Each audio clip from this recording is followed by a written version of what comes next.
Barattoonni keenya yooyyaa bakka jirtanitti nageenya koo seenaa qaqqabu guyyaa irraa kana qabadhe kan isiniin dhiyaadhee barnoota emerging teknooloojii chapter 1dha.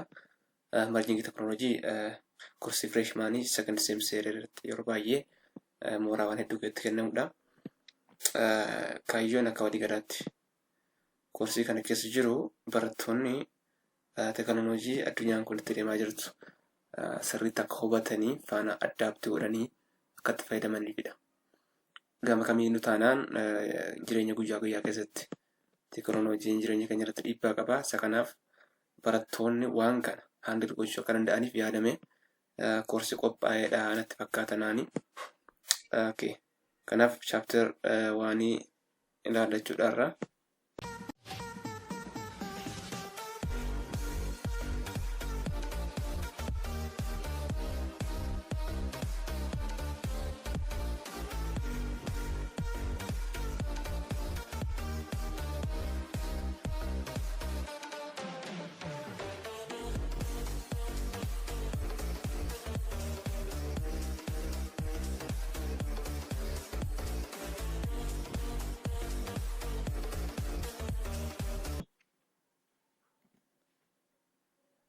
Chapter 1 irratti kan jiru introduction to emerging technologies kan jedhudha.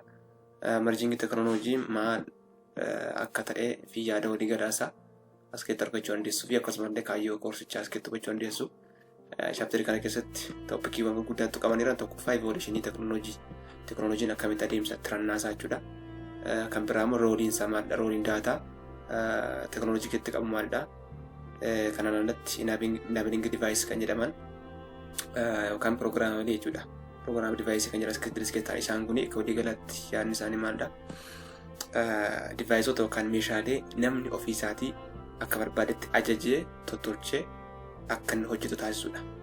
Inni kan biraan humaantu maashin or humaantu kompiitaris jedhama. Interactionidha. Inni kun hariiroo namaaf maashinii gidduu jiru kan qo'atudha. Itaansee future trends of technology kan jedhu jira. Fuulduratti teknooloojiin akkam ta'uuf deema gara kam deema kan jedhu toppikiiwwan gurguddaa chapterii kana keessatti ilaallu ta'a jechuudha. Kanaaf iyyuu toppikii tokko isaan gaafa ilaalu emerging teknooloojii maal inni kan jedhudha yaada walii galaasaa. Emerging teknooloojii wanti jedhu yaadumsaa emerging jedhu kuniyyuu wanta new teknooloojii jedhu ibsa. Emerging new wanta jedhu wajjin wal qabata. Kanaaf iyyuu teknooloojiiwwan haaraa dhufan ibsuudhaaf kan agarsiisudha. Garuu immoo akkanumallee teknooloojiiwwan itti fufanii continuing development irra jiran jechuun itti fufaniillee fuulduratti kan guddachaa jiran, kan ijaaramaa jiran isaanillee kan agarsiisudha. Wanta lama sitti ilaalaa. Tokkoffaa wanta haaraa jiru, lammaffaa immoo wanta ongoing ta'e, wanta itti fufaa ta'e, itti fufamee ijaaramaa jiru, hojjetamaa jiru wayii teknooloojii akkasii kan ibsudha jechuudha emerging teknooloojiin. Egaa bakka garaagaraatti haala garaagaraa keessatti fakkeenyaaf eeriyaa garaagaraatti eeriyaa miidiyaa keessatti, biizinesii keessatti, saayinsii keessatti, edukeeshinii keessatti wanti kun hiika garaagaraa qabaachuu danda'a. Waan biraa wanti ilaaluu qabnus keessatti akka walii galaatti koomonalii wanti ta'e immoo jira. Emerging teknooloojiin maal ibsa? Bakka garaagaraatti waan garaagaraa jedhamu iyyuu malee wanta ibsu qaba. Kanaaf akka walii galaatti maal ibsaa? Technologies that are currently developing tokko isaan kana ibsa. Warra currently ammatti teknooloojiiwwan develop ta'aa jiran fi inni lammaffaan immoo warra waggaa 10 hanga 5 isaan kana gidduurree develop ta'uudhaaf deeman, hojjetamuudhaaf deeman isaan kanallee kan ibsudha jechuudha.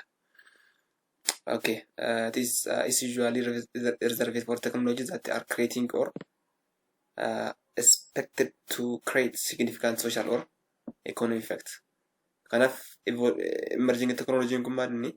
Teknooloojiiwwan kanneen hojjetamaniiran, ammas hojjetamuuf jiran haala kanaan ta'an immoo dhiibbaa guddaa hawaasa irrattis ta'e ekonomii irratti fiduu kan danda'anidha jechuudha. Kanaaf teknooloojiiwwan akkasiiti as keessatti kan ilaaluuf adeemnu jechuudha. Kan biraan technological evolution jedhu jira. Theory akkasii jira jechuudha. Theory technological evolution jedhamu jira. Innis the radical transformation of society through technological development. Yaada jedhu ibsaa jechuudha. Yaada akkamii technological development theory jedhu akkamitti hawaasni kun jijjiirama addaa gama teknooloojiin dhaan agarsiisee kan jedhu.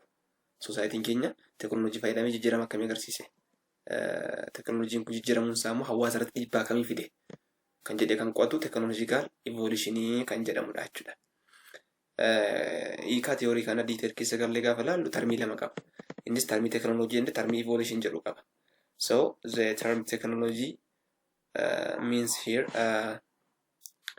in 1960s it was just considered as a discourse or treatise on art and the artist. Yaada artii irratti wal qabatedha. Termiin sun kan fayyadamaa ture bara 16 keessa jechuudha. Jechi kun garuu jecha Giriikii teknooloojiyaa jedhu irraa kan dhufedha. So word teknooloojiyaa jechuun immoo the systematic treatment of an art, craft or technique. Kana jechuun maal jechuudha? Jechi teknooloojiyaa jedhu irraa dhufeera. Jecha teknooloojiyaa jedhu irraa dhufeera. Hiikaan isaa immoo maal jechuudha? Akkaataatti artiin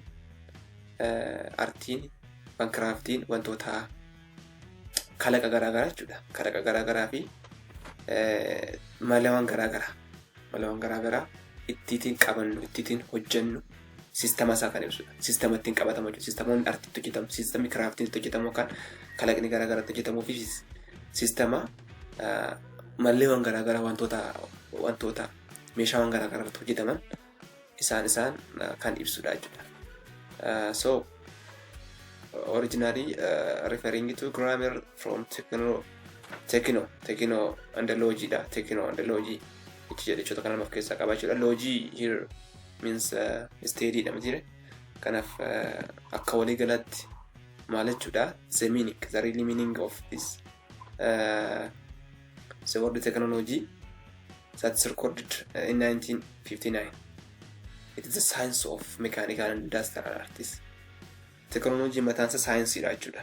Yeroo baay'ee technology jedhu kana gara meeshaaleewwan garaagaraa haaraa hojjetamanii dhufanitti attach goona garuu saayinsiidha, qo'annoodha. Qo'annoo waa'ee maalii? Waa'ee mechanical and industrial artists.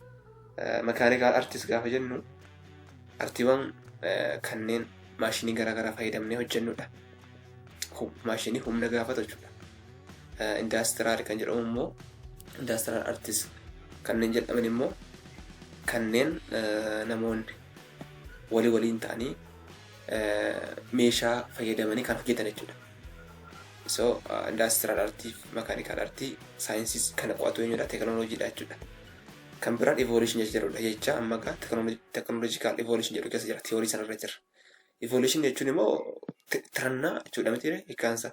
It's a process, adeemsadha of developing by gradual change. Adeemsa jijjiirama suutaan dhufudha. Adeemsa suutaatiin kan dhufudha. Okay. Jechi inni irraa dhufu jecha laatiin evolution kan jedhudha. It's unrolling or opening jechuudha. Jechi kun jechuudha. Unrolling jechuun wanta banaa ta'e wayii yaada jedhu keessaa qaba. Jecha prefixif irraa qaba. Jecha e and out jedhudha. Plus volvere to roll. Jechuun wantuma jijjiiramudha. Ammayyuu wanti ibsu wanta gaggaragalu, wanta jijjiiramu wayii, wanta waan haaraa qabatee dhufu wayii idea jedhuuf keessaa qaba. Epistemologicalidha kan laalame sitti jechuudha. So jechoonni kun kanadha. Garuu asii walii galatti wanti qabatanii darbuu qabdan sitti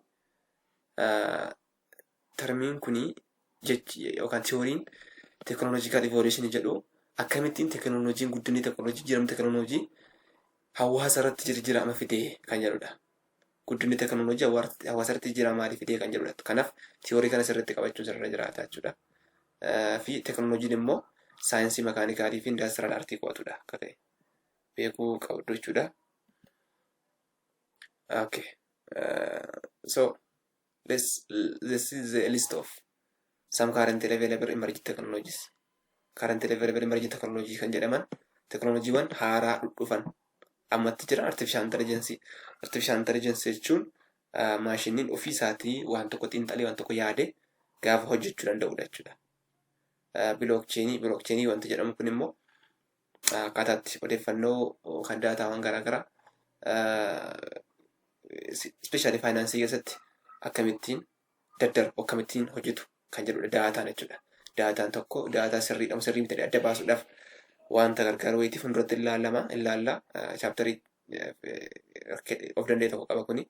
Augmented reality and virtual reality kan jedhu jira. Augmented reality kan jedhamu kuni wantoota real world keessa jiran wantoota real world keessa jiranii fi wantoota ammoo wantoota kan biraa wantoota akka waan ofii keessa jirutti of yaadudha. Fakkeenyaaf amma nam tokko augmented reality fayyadamee meeshaa mataasa qabaa yeroo baay'ee beekuu dandeessu ijatti kan godhatamu jechuudha. AR and VR kan jedhamee beekamu beekuu dandeessu magaalaa guddaa keessa jira. Bakkeewwan garaagaraa baay'ee jira. Ijatti godhatanii sana booda akka waan karaarra deemaa jirtu wanta akka baay'ee sodaachisaa jirtu akka bineensa wajjin argitu akka waan bosona keessa deemtutti waan godhudha. Kanaaf augmented reality teknooloojii akkasii jedhamu jira jechuudha. Cloud computing immoo daataawwan cloud keessa yookaan iddoo share ta'uu danda'an bakka wayii kaa'udha. Angular and React kan jedhamu jira. DevOps, Internet of Things, Intelligent Apps, Big Data kana. So these are all the emerging technologies. Okay. The next one is about Industrial Revolution. So what is Industrial Revolution or IR? Kind of by 9 chapter kan keessatti why IR research ilaalla. Industrial Revolution. So what's Industrial Revolution? It's separate major industrialization and innovation that took place during the late 70s and early 1800s. Kanaaf iyyuu maal jechuudha? Industrial Revolution kan jedhamu waqtii itti yookaan bara addunyaan kun gara industiriitti dhufte akkasumas argannoo garaagaraa guddaan yerootti mul'atedha. Industrial Revolution jechuun yeroo itti addunyaan kun argannoo guddaa keessa galtedha. Baroota 1700 fi 1800 keessa jechuudha. So as this core occurs when society shifts from using tools. They were using tools to make products, to use new sources of energy such as coal to power machine in factories. Kun egaa transformation wayiiti. Jalqaba irratti namoonni maal fayyadamaa turanii meeshaawwan garaagaraa fayyadaman wantoota hojjechuudhaaf meeshaa garaagaraa fayyadamaa turanii garuu amma gara kamitti dhufanii enerjii fayyadamanii enerjiiwwan karaa kooyilii yookaan caleerraa dhufuun fayyadamanii akkasumas power machine fayyadamanii wantoota ofiisaan akka hojjetan jechuun meeshaalee meeshaa biraa akka oomishan gochuudhaan jechuudha. Kanarra kan dhufedha. Okay. Fakkeenya tokko isinii fudhachuudhaaf jalqaba irratti fakkeenyaaf namoonni baabura fayyadamaa turan konkolaataa fardaan harkifamu fayyadamaa turan bara durii kaasan jechuudha. Konkolaataa fardaan harkifamu kamas hin jedhu akka gaarii jechuudha. Fardas akka harkisa ture. Amma garuu maal godhanii isaan deebisanii humna fayyadamanii humna kan biraa jechuudha maashinii fayyadamanii maal godhanii kooyilii fayyadamanii baabura fidan. Akkasumas illee fiwulii fayyadamanii konkolaataa fidan. Kanaaf wantoota sana jijjiiramni sun dhufedha jechuudha. Egaa wantichi kan eegale started in England. Biyya England keessatti jalqabe. Sana booda gara biyya garaagaraatti dhufe jechuudha. Innovationiin kun immoo akkaataatti wantoota oomishan akkaataatti wantoota hojjetan to make more efficient and productive ta'anii turan jechuudha. Duraan humna namaa fayyadamaa ture. Tuuliiwwan garaagaraa fayyadamaa ture. Amma garuu gara enerjii fayyadamuutti gara annisaa fayyadamanii wantoota hojjechuutti waan cameef hojii baay'ee salphisaa jechuudha. Egaa Industrial Revolution kun it was time when manufacturing of goods moved from small shops and homes to large factories. Jalqaba gaa namoonni wantoota oomishuudhaaf suuqii xixiqqoo keessatti ture jechuun fakkeenya namoonni uffata dhahanii uffata hojjetanii dhuunfaamatti mana isaaniitti hojjetu turanii amma garuu maal ta'e erga industrial revolution dhufee booda warshaatti darbee jechuudha. Uffatoota gara warshaatti hojjechuutti wantoota akkasitti darbee jechuudha. As the result, people start to move from rural areas to big cities in order to work. Kanarraa kan ka'e namoonni maal godhanii baadiyyaarraa gara magaalaatti godaanaa dhufanii jechuudha. Maaliif namoonni warshaa keessatti qacaraman jechuudhaaf hin deemu. Wantoota garaagaraa jireenya fooyya'aa ta'e argachuudhaaf madda galii argachuudhaaf hin deemu. So wantichi akka kanaa ture jechuudha. Sababa maaliif sababa industrial revolution irraa dhufaa jechuudha. So kan biraa the American industrial revolution wanta jedhamu jira. American industrial revolution jechuun second industrial revolution or IR2 jedhamee beekama fuulduratti ilaalla. Inni kunis industrial revolution ka'ee keessa tokkodha. Wantichi bara 1820mootaaf 1870moota keessa kan ta'edha. Bara sana keessa wantoonni gurguddaan jijjiiramni dhufe maalidha yoo jenne first textile manufacturing goes here. Textile manufacturing jechuun uffata akkatti hojjetan wantoota markeetti fayyadaman meeshaan garaagaraa akkatti fayyadaman isaan kanadha. Kanaachi mining jechuun akkatti albuuda baasan kana dhufeera. Glass making akkatti burcuqqoo wantoota burcuqqoo fayyadan burcuqqoo ittiin dhugamu qodaa mana keessa ta'uu danda'a. Kana foddaa fi balbalatti hojjetan ta'uu danda'a isaan kana jechuudha. Kan biraan agriikaalcharii keessatti illee jira guddaa fideera. Meeshaan garaagaraa fayyadamanii agriikaalcharii qorichoota fayyadamuudhaan ta'uu danda'a. Qorichoota fi xaa'oo garaagaraa fayyadamuudhaan. So American Industrial Revolution jijjiiramoota kana fiduu danda'eera jechuudha. Jijjiiramoota kana arfan fiduu danda'eera.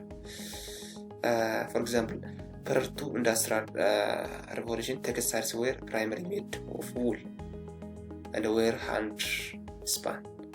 Harkaan waan ta'anii jechuun bara Industrial Revolution duratti wanta ture fakkeenyaaf textile keessatti namoonni jirbii fi wanta akkamii fayyadamu harkaan hojjetaa turan. Harkaan fo'uu harkaan hojjetu jechuudha. Biyya keenya keessatti illee jira kun ammayyuu. Garuu amma gara kamitti dhufe gara meeshaa spinning godhu. Spinning kan godhudha. Industrial Revolution keessa dhufe jechuudha. So Industrial Revolution keessatti industrial gosa garaagaraa jira. First Industrial Revolution kan jedhamu jira. Second, third and fourth kan jedhamu jira. Detail laalla garuu overview isaatti ilaaluudhaaf. First Industrial Revolution keessatti categorization tokko isaa keessatti maaltu ta'ee kan jennee ilaalu dura jiraata. Sirriitti qabachuu qabdu kana qormaata irratti jiruu danda'a waan ta'eedhaaf.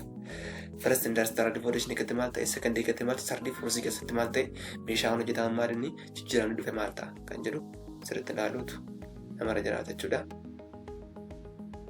So First Industrial Revolution keessatti mechanization through water and steam power maal ta'e, namoonni isa dura harkaan fayyadamaa turan amma gara maalitti dhufe jechuudha. Gara bishaanii fi humna hurkaa fayyadamanii wantoota hojjechuu. Fakkeenyaaf baabura humna hurkaatiin hojjechiisuu, akkasuma dooniiwwan garaagaraa humna hurkaan hojjechiisuus harkaan ta'aa ture jechuudha. Gara sanatti deebisu mekaanaayizii gochuudha jechuudha. First keessatti, second keessatti Industrial Revolution keessatti maal ta'e mass production jechuun wantoota baay'inaan oomishuu fi assembly lines using electricity jechuun electricity fayyadamanii wantoota baay'ee oomishuu wantoota garaagaraa hojjechuu. Electricity bara sana keessa dhufe waan ta'eedhaaf jechuudha. Michael Faraday hojjete in 1950s keessaan waan hojjetan fakkaata. Michael Faraday electricity dinamoo jalqabaas hojjetaadha. So karaa isaatii wantoonni kun jijjiiramoonni guddaan kun dhufan jechuudha. Second Industrial Revolution keessatti. Third Industrial Revolution keessatti immoo adoption of computers and automation. Kanaaf second third keessatti maaltu dhufe kompiitaraa fi wantoota automationii garaagaraa jechuun wantoota ofumaa hojjetan jechuudha. Maashinoota ofiin of sochoosanii hojjetan. Fakkeenyaaf harka namaa tokkoon hojjetee wantoota ofii hojjetan wantoota garaagaraa jira isaan kana jechuudha. Fourth Industrial Revolution. Inni kun immoo it will take what started in enhancing it with smart and autonomous systems fueled by data and machine learning. Egaa wanti Fourth Industrial Revolution keessa jiru kun immoo wanta sardiira jiru kanatti maal gochuudha? Akkasaan smart ta'an jechuun ofiin akka hojjetan autonomous akka ta'an jechuudha.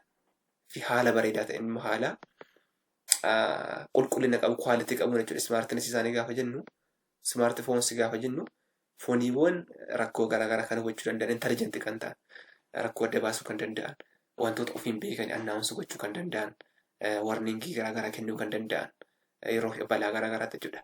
Isaan akkasii fooyyessee hojjechuudha jechuudha. Maal fayyadame? Daataa fayyadame.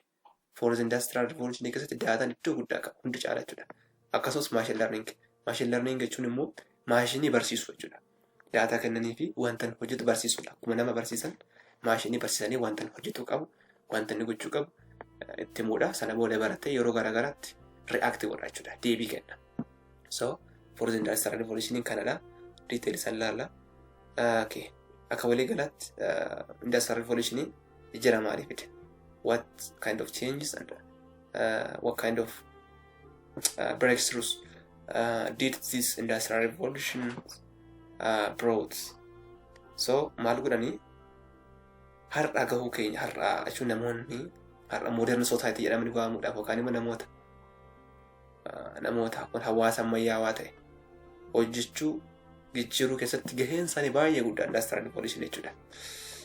Yaadan ittoo ta'ee addunyaan kun waggoota 100 dura maal turteera maaltu jirti? Tanii garaagarummaa isaa ishee gochuu dandeessu.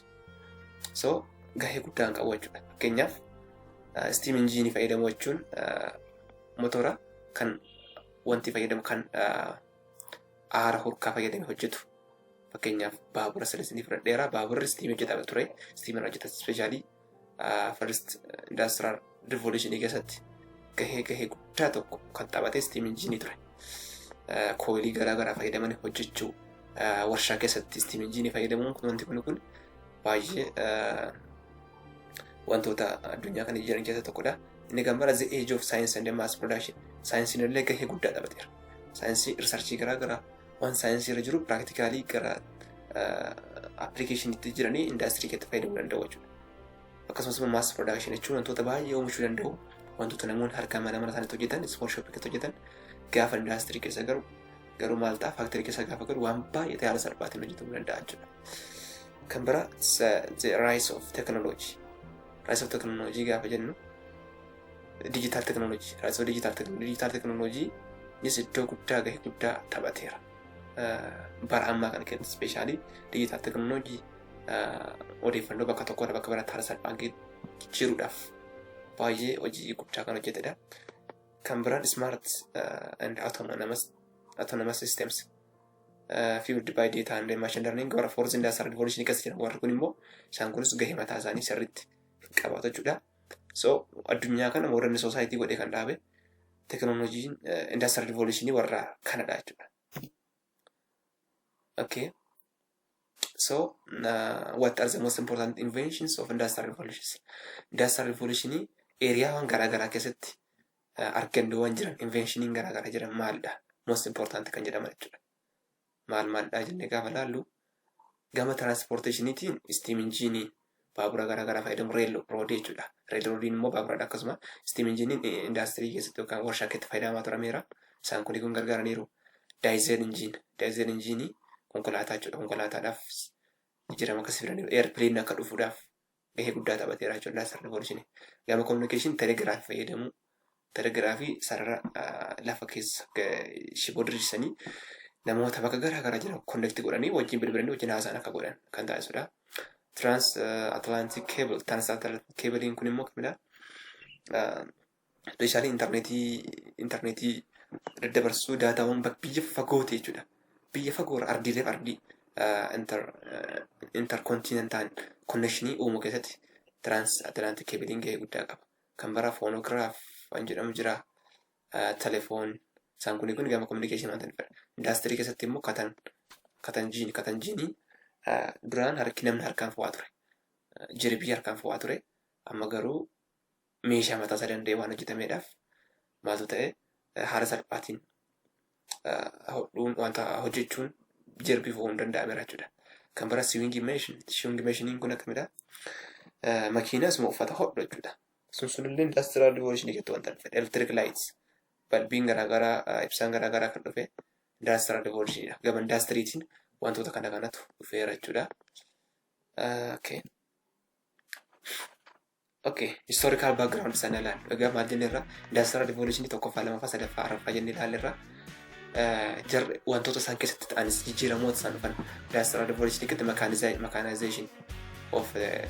mechanization of industry through engine through coil wantoota kana kana jenneerra. Second industrial revolution keessatti immoo gama electricity fayyadamuudhaan wantoota garaagaraa hojjechuu danda'u jenneerra.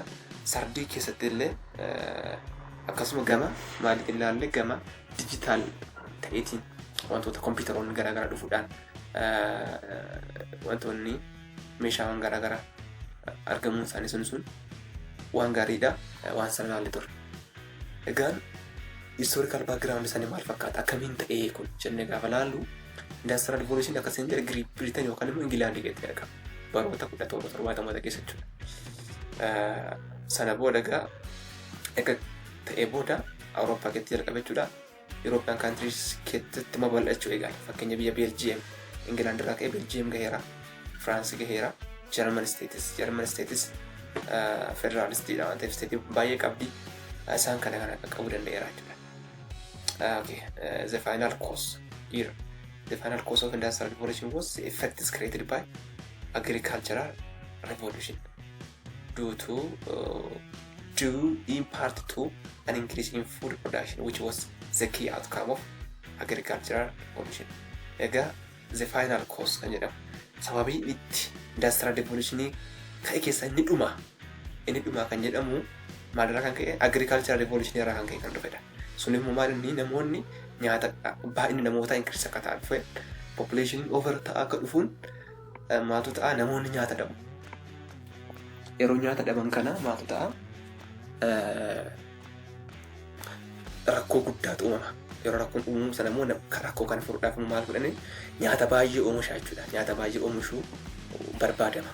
Sanaaf immoo rakkoo garaagaraa rakkoo sana furuudhaaf faaktarii fayyadamuun dirqama indaastirii keessatti galchanii haala salphaan oomishamu barbaachisaadha jechuudha. Maaliif wanti namoonni harkaan ofii isaanii haandilii waan isaan hojjetan namoota sana gahuu hin danda'u waan ta'eedhaaf kanaaf iyyuu maal barbaachisa jechuudha, meeshaa barbaachisa. Kanaaf final cause-in industrial revolution agricultural revolution dha jechuudha.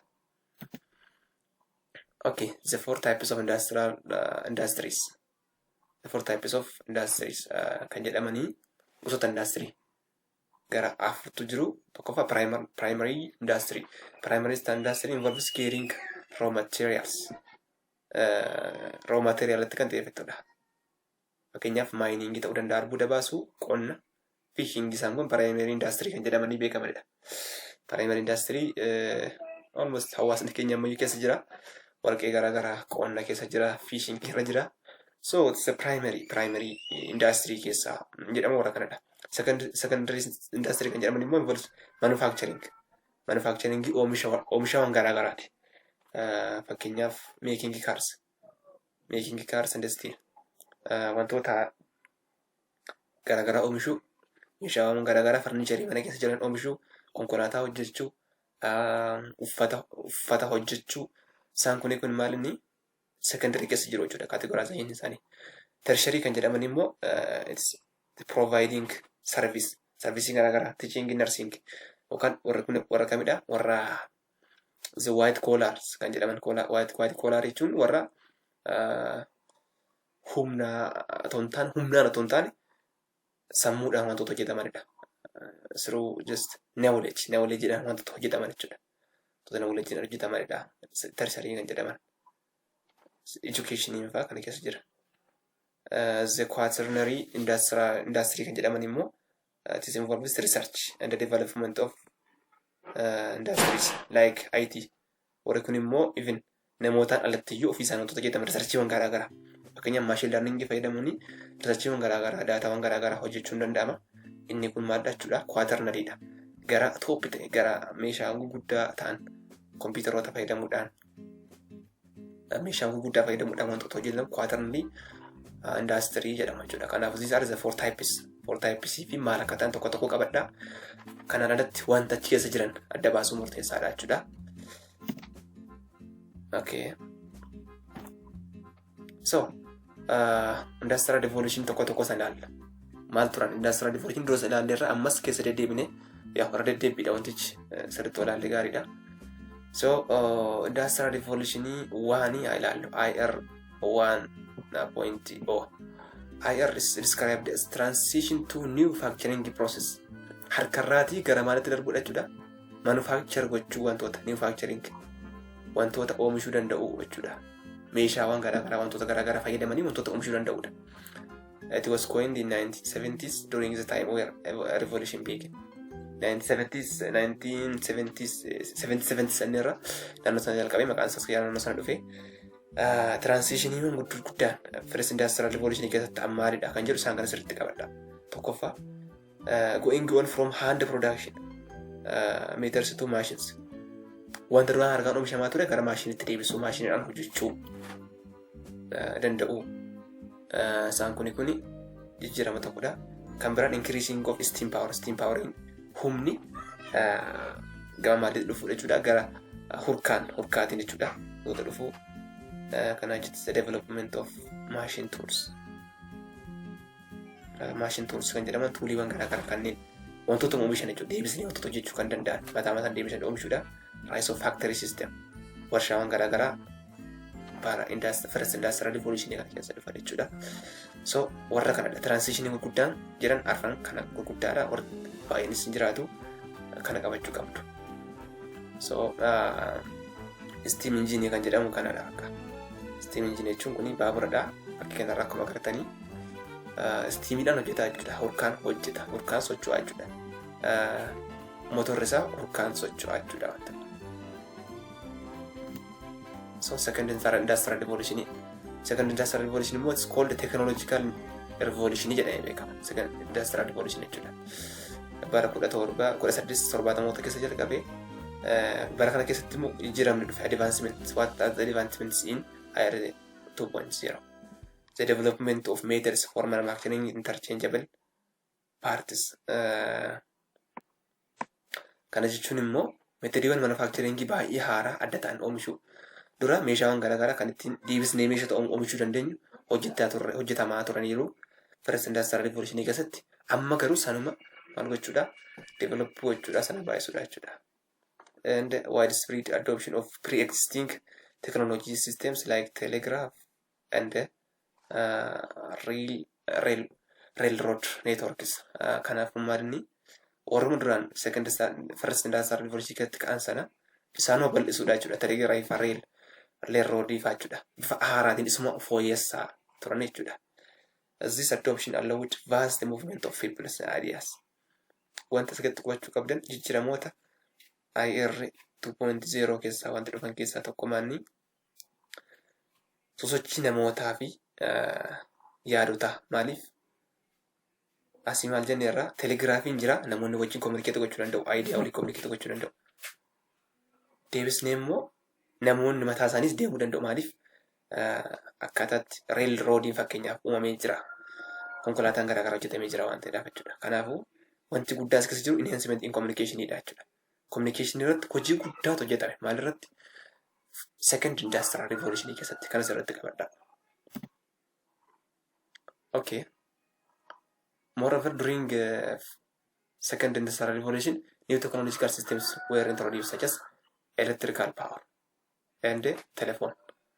Warra kun lamaan second industrial revolution keessa dhufan electrical power steam power ture duraan amma garuu gara electrical itti dhufeera. Telegraph ture duraan amma garuu maalitti dhufeera telephone itti jijjiirameera jechuudha. Kana jijjiirama guddaadha. Electricity kan hojjetame bara kam keessa jechuudha bara second industrial revolution keessatti jechuudha. Okay, industrial revolution third. Inni sadaffaan immoo it is a transition from mechanical and analog electronic technology to digital, which began in 1950s. Amma kan dura mechanical fayyadamaa turanidha meeshaa garaagaraa. Analog jechuun immoo siruu wantoota kan akka maaliitii fakkeenya fudhattan sagaleedhaan telefooniidhaan telegiraafiidhaan kominikeetii gochuu isaan kana meeshaa sana fayyadamaa turan. Amma garuu maalitti dhufeera jechuudha gara dijitaalitti jechuun siruu dijitaal jechuun amma daataan bifa zeeroof waan ta'eetiin maashiniidhaan haala salphaatiin daddarbuu danda'uudha jechuudha. Dijitaal bifa ta'eetiin jechuudha. Bifa interactive ta'eetiin kan dhufedha jechuudha. So maqaan isaa kan biraan third industrial revolution digital revolution jedhamee beekama jechuudha. Digital revolution, you see, second industrial revolution kan maal jenneera, it is called the technological revolution jedhamee beekama. Inni kun garuu digital revolution jedhamee beekama jechuudha. Core factors of this revolution maaliif kan jedhamu, first it is the mass production and the widespread use of digital logic circuit. Digital logic circuit jechuun circuit yookaan meeshaa ofii isaatii waan tokko xiinxalee hojjetee akka sammuu namaatti yaadee waa hojjetee outputii wayii kennudha. Jechuun data inputii wayiitti kenname ofii isaatii murtoo wayii kennee decisionii wayii kennee outputii wayii namootaaf kan baasu. Meeshaawwan akkasii baay'inaan oomishamuun kuni sababii itti digital revolution yookaan immoo third industrial revolution mul'ate keessaa isa tokkodha jechuudha. Okay, inni kan biraan askeetti uumamanii wantoonni teknooloojii askeetti uumamanii computer uumameera bara kana keessa jechuudha. Hand phone fakkeenya bilbiloota akkatti qabannu isaan kun uumamaniiru. Internetiin bara sana dhufe. Kanaaf third industrial revolution keessatti wantoota kana kan dhufe jechuudha. Still jarri kun ammaa yoo gammaaddarree jiru wantoota fayyadamaa jirudha. So these technology innovations transformed traditional production and business technologies, enabling people to communicate without need of physical presence. Wanti guddaan kana.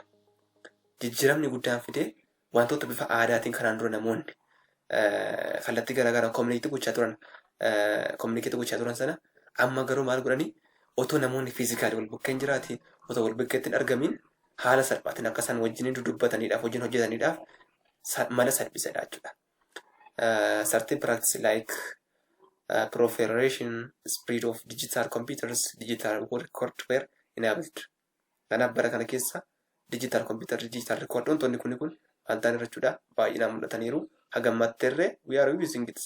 Hagammatterree nuti fayyadamaa jirra waan kana jechuudha. From this image you can understand tabletiin bara kana jechuun tabletiin bara kana fi computer on laptops, different technologies, cameras, games and speakers.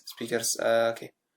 Warra kuni electronics of bara kana keessa baranda third industrial revolution jechuun bara ammaa jirru kana keessa kan jiran isaan kana dhufanidha jechuudha. Okay. For the industrial revolution, third industrial revolution kun immoo maal jedhamee beekama? It is advancement of cyber physical systems.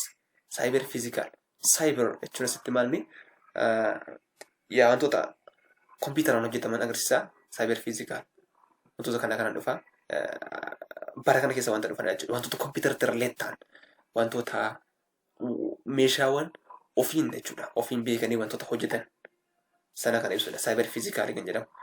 Isaan sistemoota cyber physical jedhaman kan akka robotics like different kind of robotics, humanoid robotics kan jira fakkeenyaaf akka namaatti kan akti godhan akka bineensaatti akti kan godhan roboticsota garaagaraa kanneen akka even industry keessatti illee meeshaawwan garaagaraa kan hojjetan meeshaa elektirooniksii mataa isaanii deebisanii kan hojjetan isaan kuni fooyya'anidha jechuudha. Internet of things jechuun immoo wantoonni walii isaatti connect ta'anii kan internet jechuudha. Akkaataa isaan wajjin hojjetan mana keessatti ta'uu danda'a, gama traafikii irratti kun transportation irratti ta'uu danda'a. Wantoonni meeshaaleen garaagaraa akkaataa isaan wajjin communicate godhan fakkeenyaaf bilbila koo fayyadamee, kompiitara koo fayyadamee, mana keessa firiijii koo fayyadamee, bakka sa'aatii koo wachii koo fayyadamee akka isaan wajjin communicate godhanii odeeffannoo wal jijjiiranii waan akka hojjetan taasisuun kun internet of things jedhama. Kan bira additive and chemical manufacturing. Kun immoo keemikaalonni garaagaraa hojjetamuun isaan kunis cyber physical sistemoota keessa tokkodha. Kan bira autonomous vehicles. Kana jechuun maashiniiwwan yookaan vehikiloota transportationii jechuudha. Ofii isaanii hojjetan fakkeenya self driving kaarii fudhachuu dandeessu, drooniiwwan garaagaraa fudhachuu dandeessu. Self driving airplanes isaan akkasii fudhachuu dandeessu. Isaan kuni autonomous dha jechuudha. Kana qaama cyber physical keessaa tokko kan ta'anidha jechuudha. Maqaan Forzi jedhamee kan coin ta'ee fi namicha Klaas Schwab ka jedhamudha. He's the founder and executive World Economic Forum 2016 keessa nama World Economic bulchaa turedha, chairman turedha. World Economic Forum jechuudha. So kanarraa kan dhufedha. So Fourth Industrial Revolution kun it's really mind blowing. Baay'ee wantoota nama ajaa'ibanidha. Wantoota baay'ee nama dinqisiisanidha. Still nutillee warra developed countries baay'ee fayyadamaa jira. Nutillee fayyadamaa hin jirru. Nuti sardii keessa jirra. Baay'inaan sardii fayyadamaa jirra. Garuu waluma keessa jira. Almost wantoota baay'ee fayyadamaa jirra jechuudha. Okay, cyber physical system as Arabian trip server system is a mechanism that is controlled or monitored by computer-based algorithm. Cyber physical jechuudha. Sistema computer algoritmii computeraan control ta'u yookaan to'atama jechuudha. Ofuma isaa jechuudha.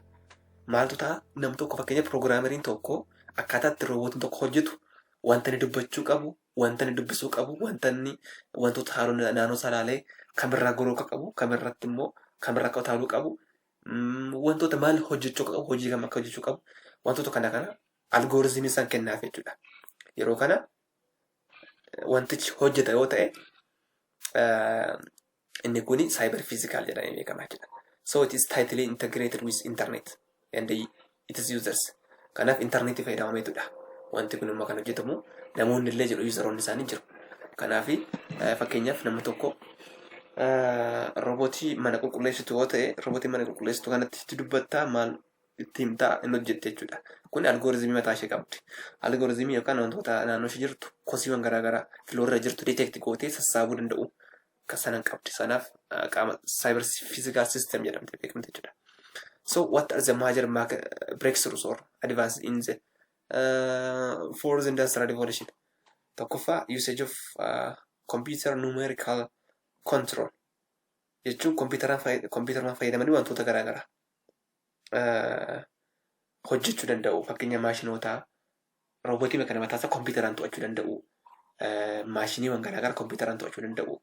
Fakkeenyaaf warshaawwan garaagaraa, warshaawwan saamunaa, warshaawwan shukkaaraa wantoota akkasii kompiitaraan to'achuu danda'uun kuni breakthrough kan advaansii fourth industrial revolution fedha. Kan biraan adoption of artificial intelligence. Artificial intelligence kuni wantoota ofiisanii beekne kan hojjetanidha. Fakkeenyaaf smartphone irratti ilaaluu dandeessu. Smartphone keessatti kaameraa irratti arguu dandeessu. Kaameraa irratti fakkeenyaaf fuulli namaa eessa akka jiru wantoota itti gaafa qabdan especially baay'ee Samsungiin Galaxy'n baay'ee advanced ta'eera. Wantoota garaagaraa detect godhee inni kun kanadha. Margattoo qabda giraasadhee namadhaa kun namadhaa nama dulloomaa namaaluu jedhe adda baasee detect gochuu danda'a. Akkanumallee fuula keessanillee fakkeenyaaf gama securitytiin jechuudha.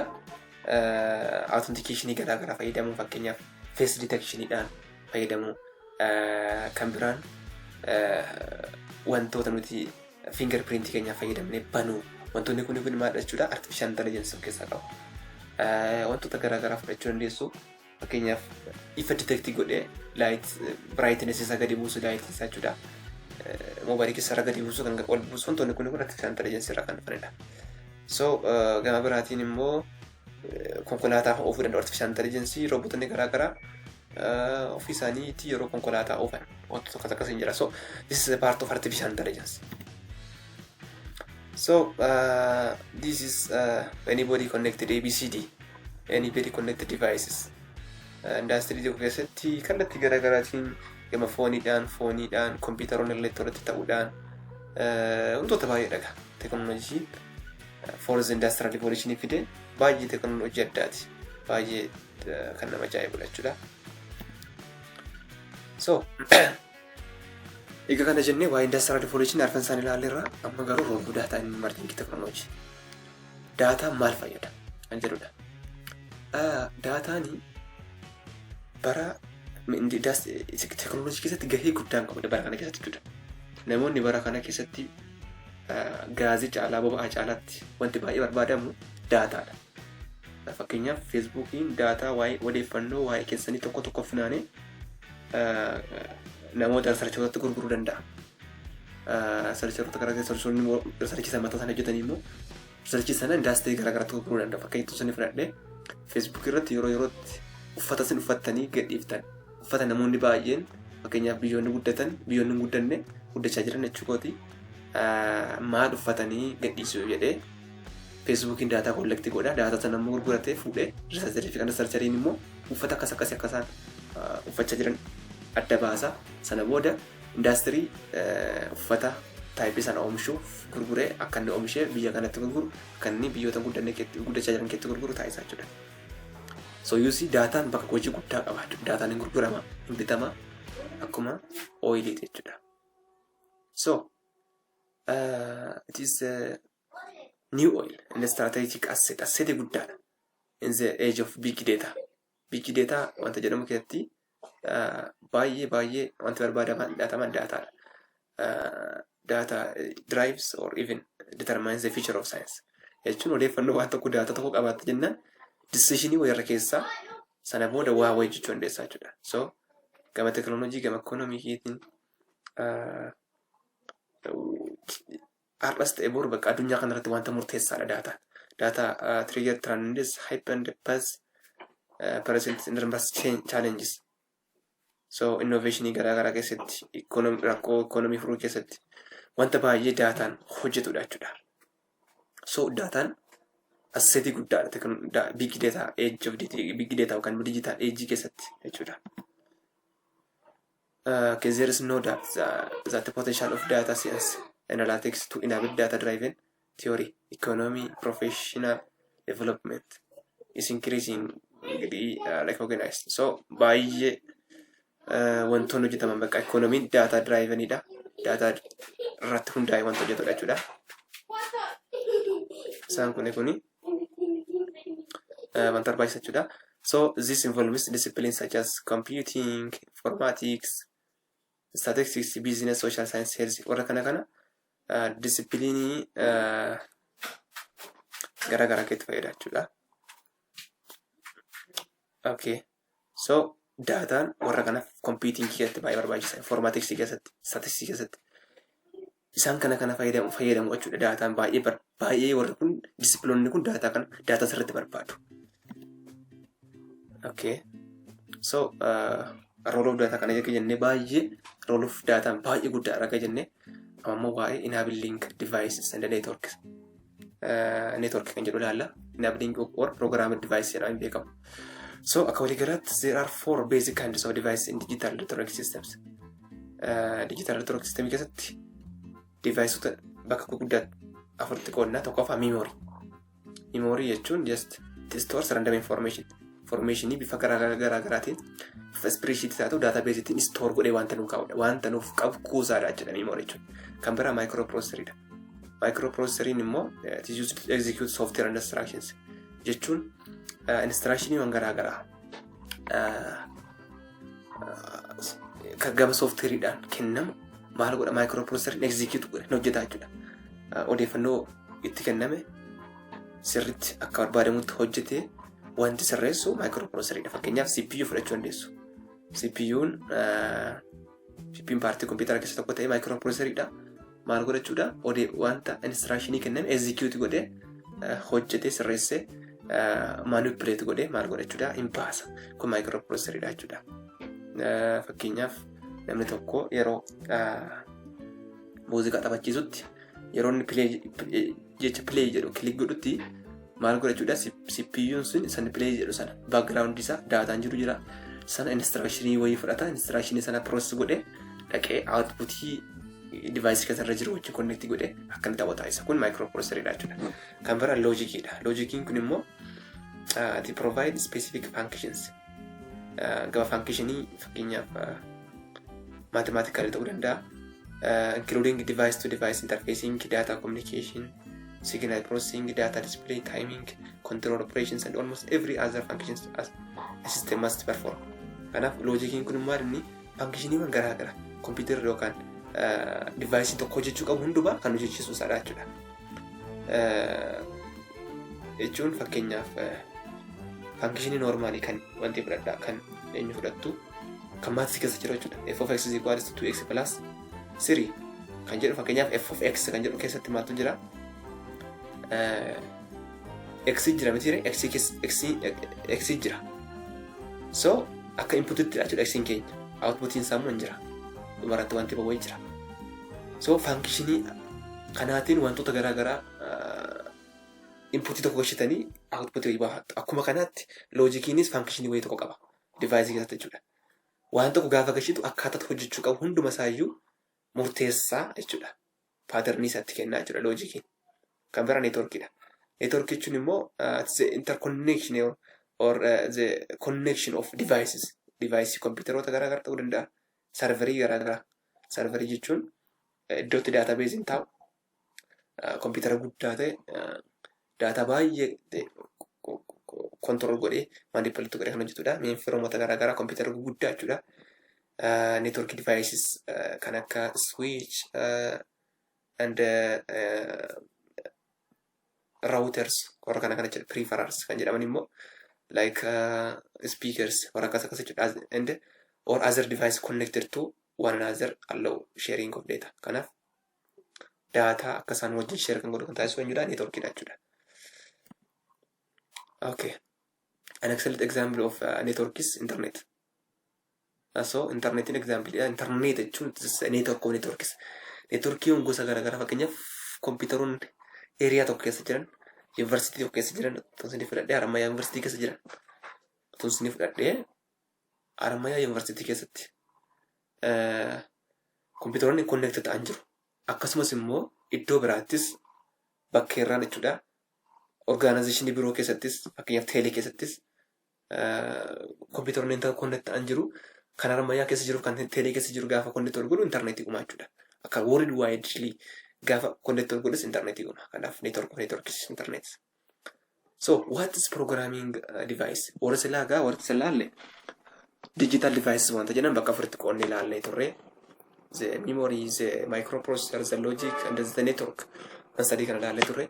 Amma garuu programmed devices kan jedhaman eenyu fa'i kan jedhudha. Programmed devices are referred to chips that incorporate field programmable logic devices FPGAs, complex logic devices CPLDs, and programmable logic devices. Programmable devices kan jedhamu gaa wanta chip of keessa qabudha. Chippi akka barbaadanitti instruction kennanii fi hojjechiisuu danda'u jechuudha. Programmable kan wanta jedhudha. Programmable jechuun maal jechuudha? Fakkeenyaaf waan tokko order gochuudha. Karaa qabsiisuudha jechuudha. Program gochuun wanta kam maal yoom akka hojjechuu qabu itti muudha. Sanaaf devices sun programmable ta'a jechuudha. Jechuun waan akka barbaadamutti waan barbaadamu akka hojjetu taasifama. Sana booda waan hojjetamu hojjechuu qabu hojjeta jechuudha. Kanaaf wantoota garaagaraaf keessaa qaba. FDGS jedhamu field programmable logic devices complex kan ta'an jiru.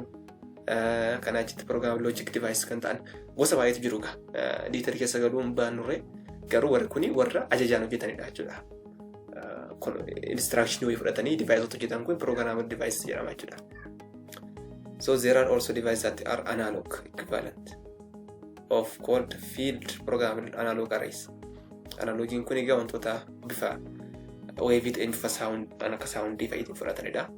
So these are programmable devices. Okay, so amma eka kana jenneti why is computer referred to as programmable device? Programmable device jedhame maaliif jedhame? Maaliif computer? So deebiin samaalanni computer follows set of instructions. Computer hojjechuu kan danda'u instruction namarraa fudhateetudha. Fakkeenyaaf gaafa deemtanii kitaaba dubbisuu barbaadan kitaaba sana irratti gaafa kilik gootan kitaabicha readerii isaatti ni baasa. Inni kun maalidhi? Kompiitaraatiin daataa kana fuudhiitii naa mul'isee jechaa jirtu jechuudha. Odeeffannoo karaa maaliin kennitanii fittu jechuudha. Karaa maawusii fi karaa kiiboordiidhaan kennitanii fittu.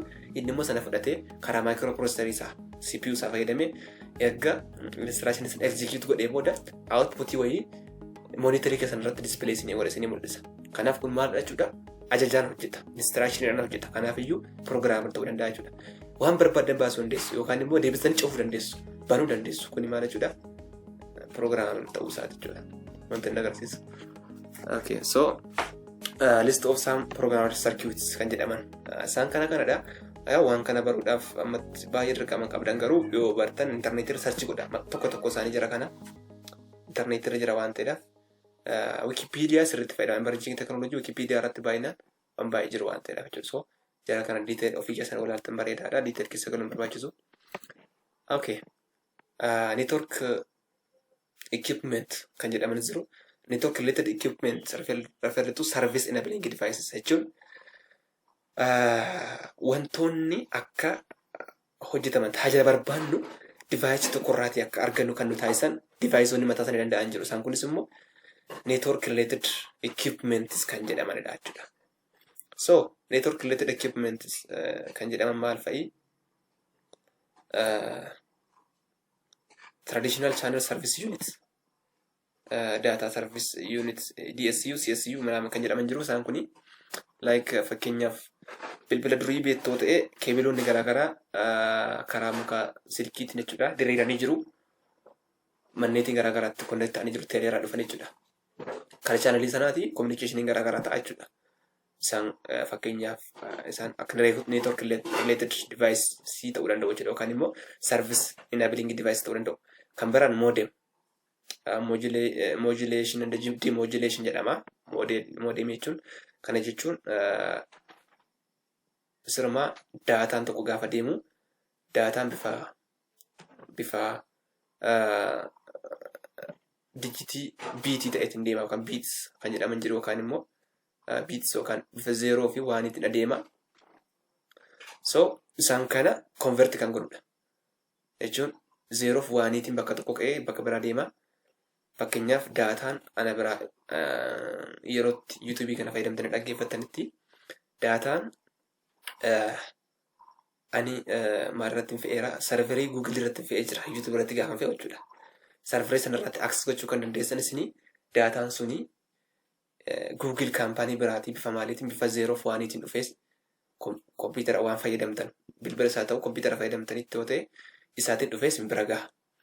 Gaafa bira gahu modem wanti jedhamu bilbila keessanirra yookaan maalirra kompiitara keessanirra jira. Kana booda maal jedhu maal godhaa? Wanti isin barbaadan video streamidha. Video streamii isaa Google kaampaanii irraa dhufee simbira bifa digitii 0 fi 1tti dhufe sana gara manatti deebi'achuudha. Deebi'ee gara video streamitti deebi'a. Kana video streamitti deebisuudhaaf maal godhachuudha? Modemii fayyadamaa jechuudha bilbilli keessan. Modemii kana 0-1 sana fuudhee gara analogiitti geeddaree akka gara viidiyootiin bifa sagalee fi suuraa qabuutiin simbira geessuu danda'a jechuudha. Kanaaf digital communication and analog communication jedhamu jira. Isaan kana kan jijjiiruudhaaf fayyadama modemiin. Kan biraa rootariidha. Rootariin kun immoo odeeffannoo neetworkii irra jiru direct gochuudha. Iddoo tokko irraa biraatti dhufu eessa bilbila kamirraa yookaan device kamirraa akka ga'u qabu ibsuudha. Switchiin immoo qoqqooduudha jechuudha. Neetworkota jechuun odeeffannoo sana yookaan neetworkii dhufu sana bakka garaagaraatti qooduudha. Kompiitarootaaf isaa ta'u device garaagaraaf. Kanadha conferencing equipment kan jedhaman jiru fakkeenyaaf video conferencing fayyadamuun zoomii fayyadamuudhaaf warra kun jechuudha. So baay'ee jira network related equipment kan jedhaman yookaan immoo service yookaan service enabling device yookaan sales kan jedhaman jiru jechuudha. Isaan kana jechuun akka nuti servicesan argannu akka nuti wantoota garaagaraa argannu taasisaa jechuudha. Salesiin kun inni kan biraan human machine interaction HMI yookaan human computer interaction jedhamee beekama. HCI jedhamee beekama. Inni kun maal needs refers to communication and interaction between human and machine via user interface. Okay. Human machine interaction jechuun namni jira, maashiniin jira. Karatti namni immoo maashinii sana access godhu jira. Waa'ee walitti dhufeenya isaanii kan qo'atudha jechuudha. Fakkeenyaaf ati inni ilaalaa jirtu kana viidiyoo kana ilaalaa jirtu kuni meeshaa itti ilaaltu qabda. Ati jirtaa tokkodha. Meeshaa itti ilaaltu qabda. Kompiitaraa ta'uun bilbila karatti ilaaltu immoo qabda. Interfeesiin garaagaraa jira. Biroozarii wayii fayyadamtee yuutuubii fayyadamteetudha. Inni ati humaanitti fudhamtaa meeshaatti fayyadamte maashiniidha. Karatti fayyadamte immoo user interfeesiidha. Karatti yuutuubii fayyadamte yuutuubiin sun interfeesii ta'a jechuudha. So waa'ee kanaa kan qo'atu HMI yookaan human machine interaction So nowadays, natural user interface such as gesture have gained increased attention, allowing to control machines through natural and intuitive behaviors. Gesture wantoonni jedhaman jiru. Interface jechuun karattiin daataa wayii maashinii irraa access gochuu dandeenyu argachuu dandeenyu jechuudha. Fakkeenyaaf touch gochuudhaan ta'a. Gesturein touch gochuudhaan yookaan dubbattanii ta'uu danda'a. So haala salphaa ta'eetiin kana kanaan interact gochuu dandeessu jechuudha maashinii keessan faana. It is HCI egaa yookaan immoo uumaan computer interaction yookaan machine interaction study of how people interact with computer bakka. Akkamitti namoonni computer wajjin walitti dhufanii fayyadamuu danda'u kan jedhu kan qo'atu HCI dha jechuudha. Kanaaf component sadii qaba. User isaa jira, computer isaa yookaan maashiniin sun jira, akkaataa isaa wajjin hojjetanis immoo jira. Wantoota sadii kan of keessaa qaba jechuudha. So how do users interact with computers? Akkamitti namni computer fayyadama? Tokkoffaa users interact directly with hardware. Hardware garaagaraa fayyadamanii interact gochuu danda'u. Fakkeenyaaf input output garaagaraa fayyadamanii fakkeenyaaf computer gaafa bilbila keessan banattanii power button tuqxaniitu. Inni power button kun input dha jechuudha. Power button fayyadamtu gesture tuquudhaan fayyadamtu monitor yookaan screen keessan fayyadamtu inni kun hardware dha. Screen keessan irra immoo wantoonni jiran jiru. Bataniiwwan garaagaraa jiru, scroll wanti ta'an jiru, achirratti bifa wantoota garaagaraa interface wanti jedhamu computer keessan irra wantoota jijjiiranidha. Computeroota keessan irra bifa kalarii garaagaraa qabaatanii wantoota isin agartan wantoota barreeffamoota garaagaraa ofirraa qaban sun interface dha. So karaa sanaati jechuudha wanti isin interact gootan odeeffannoo keessanis achirratti display isinii ta'a. Karaa kanaan interact godhama jechuudha. Kanaaf iyyuu maal fayyadama jechuudha output input hardware kan ta'an jiru. Output kan jedhamu fakkeenyaaf amma sagalee speaker keessaniin si dhageessisa. Monitor keessa irratti video display isinii godha kuni output input device hardware kan jedhaman kanadha jechuudha. The main advantage for HCI faayidaan isaanii maal tokkoffaa simplicity haala salphaa ta'eetiin connect argachuu danda'u. Fakkeenyaaf irratti keyboard fayyadamaa turre miti mobile irratti keyboard fayyadameetu lakkoofsa barreeffama. Baay'inaan jechuudha. Amma garuu gestureidhaan yookaan touchidhaan dhufeera. Kuni simplicity jechuudha. Ease of deployment and operation. Kun immoo haala salphaa ta'eetiin wantoota fayyadamuu danda'udha. Operate gochuu danda'u. Dafnee access gochuu sun waan advantage dha. Cost saving dha. Timeis ta'e money save gochuu danda'a. To reduce solution design time and integration complexity. So akkaataatti wantoota hojjennu nun salphisaa jechuudha akka walii galaatti. So discipline is contributing to HCI. Discipline garaagaraa HCI keessatti wanti jedhu maaliif namni jira computer jira waan ta'eef sana wantoonni jiran jiru jechuudha. Tokkoffaarratti cognitive technology, psychology jira, computer science, linguistics jiraniin warri kuni discipline garaagaraa HCI keessatti contribution kennanidha. Cognitive akkaataatti namoonni yaadan akkaataatti namoonni hojjetan rakkina isaan qaban kan qo'atudha. Computer science immoo graphics isaa akkaataatti na useroon haala salphaatiin hojjechuu danda'an interface garaagaraa teknoolojii garaagaraa jechuudha. Linguistics immoo afaan isaan ittiin dubbatan communicate godhan computer afaan. Engineering and design immoo hardware waan garaagaraa akkatti hojjetamu artificial intelligence wanta namni jedhu akkamitti akka hubatu fi human factors garaagaraa jechuudha. So future trends in computer in emerging technologies. Fuulduratti maaltu jira kan jedhuuf gabaabaatti bara emerging technology in trends 2090s bara 1919 keessa wantoonni dhufanii jechuudha. Turee bira dabarreerra still ammayyuu jiru wanti kuni 5G networks 5G amma Itiyoo Telekoom jalqabeera biyya keenya keessatti baay'ee bal'ateera jechuudha. Artificial intelligence isaan kun irree baay'ee trendii guddaadha. Autonomous device blockchain cryptocurrency midhaan kan jedhamu kun baay'ee bal'achaa jira. Augmented analytics kunillee jechuun fakkeenyaaf fayyaa keessatti qaama namaa akkatti waldaanan keessoo namaa akkatti ilaalan internal part of human akkamittiin tedii gochuu akka danda'an quboota dabaasan kun cimachaa jira. Digital twins kun immoo maalidha wantoota koppii gochuu jechuun wanta tokko akkuma jirutti fayyuma isaa deebisanii koppii gochuu maashinoota koppii gochuu danda'u digital twins waan jedhamudha. Even sadarkaa animaalota kan bineeldota koppii gochuutti jechuudha. Levelii sana irratti deemaa jira jechuudha. Koppii bineensa kan bira bineelda kan bira hojjechuu Even sadarkaa namaatti yaalaa jiru gaa. Wanti kaa'eef hin beekamu. Waan danda'amutti fakkaatu akka yaada kiyyaatti. Enhanced edge computing jechuun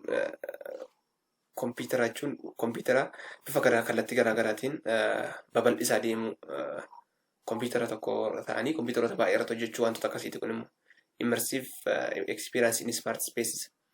Kun immoo maal inni namni tokko asuma taa'eeti bakka waan baay'ee bareedoo ta'an bakka baay'ee miidhagoo ta'an smart space ta'an keessa seenuu danda'udha jechuudha. Immersi ta'uu keessa galee ilaaluu kuni augmented reality virtual reality wanti jedhamu hojii wal qabata.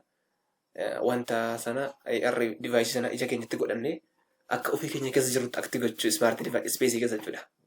Fakkeenyaaf Maarsi deemuu dandeessu, ija irra qubachuu dandeessu, akka barbaadan ta'uu dandeessu kan of keessaa qabaachuudha. Some emerging technologies that will shape future of you and your business.